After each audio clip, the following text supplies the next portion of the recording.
Salvador Hernandez. We're going to be reading some poetry, just a couple of small poems. I hope you guys like it. This first poem is called Exsanguination. I'm in love with the mirror, the not so unfamiliar stranger standing ever nearer, a figure who's figured it out. Before me am I, slowly splintered, eyes marked with distinct eyeliner protruding from my pores.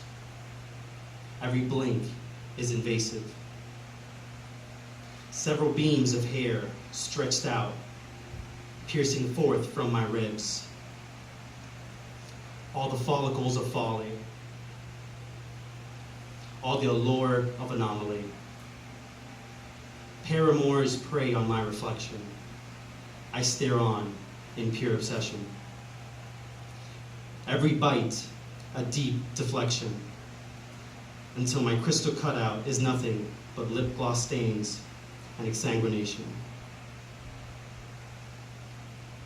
This next poem, it's called Pulse, and it's about the recent attack in Orlando. Just keep that in mind. Tears and blood beneath strobe lights and Roomba. The haunting image of the dead sprawled indiscriminately. Joy and jubilation turned into another national scrimmage. Now, the social media activists clutter the virtual airwaves with far-ranging precision. America is in need of surgery. Initiate the incision. What extremist interest will seize its vision? Love, hate, or indecision? This next poem is called The Individual.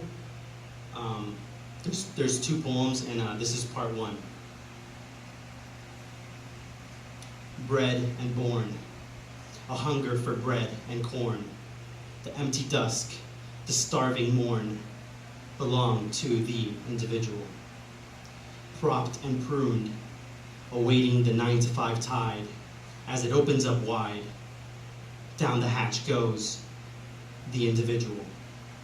Amidst the bust and the boon, the labor monsoon, there he goes, some cow and some twister, and not over the moon, the individual.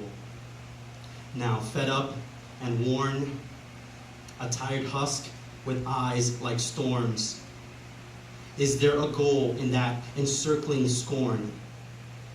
Fear the individual. This next poem is called Solipsism.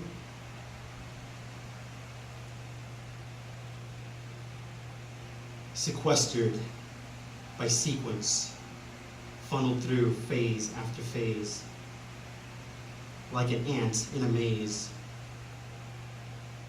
Solvency slung, as a soliloquy hung, as reality settled, and the truth finally stung, like sound waves shed from a drum. I know I exist, much as I try to resist. My lungs and limbs persist. I loiter in loops, and from time to time twist. I veer purpose from a rogue gaze, right back to the curve of my wrist. Similar synapses usurp round countless stars rooted on earth. Brains battle contractions, and on occasion give birth.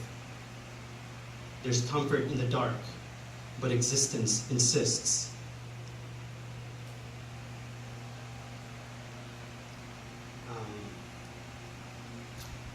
There was another one, but I think I'm just not going to read this one. I shouldn't even have mentioned it. Forgive me. Can't tease us like that. Do it, man. All right, sure. All right, this is called Eye Candy. From the bed to the bedlam, scenery scorched redundantly. My brain burns me through. For reasons unknown, the pyromania cools the soul.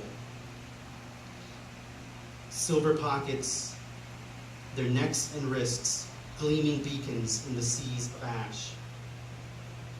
Eyes fixed on whatever it is they aim to catch. Hair trailing behind a comet's tail, a brunette beam highlights this gash in space-time. And I, in awe, somewhere in the corner, off the screen, a senseless spectator, I am the scream personified, the conflicted cry of nature, ripping ruefully from the seams. I gaze, gawk-eyed, at meandering women, maidens, mistresses, may as well be mummified to me. I limp to lay, escape the day, and indefatigably regress to dream.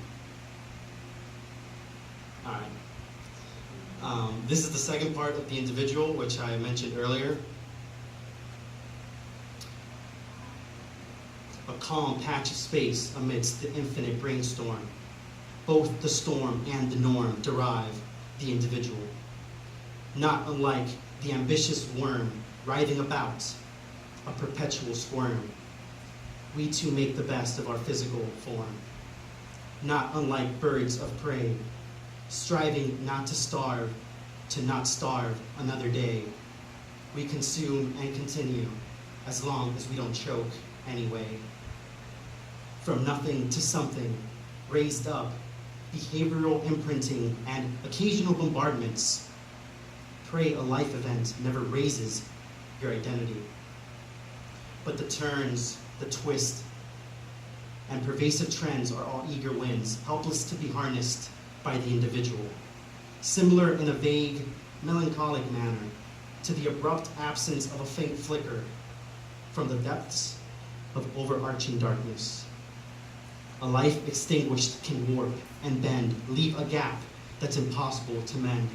From promised starts to bitter ends, the narrative's nuanced script and speech tend to rend. Entire universes unknowingly set in motion. Oh, how we erroneously underestimate the individual. This is the last poem I'm going to read to you, fine folks. It is called Quid Pro Quo, and it is about the necessity of employment. Job. It is my job to have a job. A job provides meaning at times, purpose always, sustenance inherently. I need a job to keep on needing. I need a job because floors are free, but we create our own ceilings. I need a job. I need a job like lungs need breathing. And where would we be if our lungs didn't do their job? Thank you guys.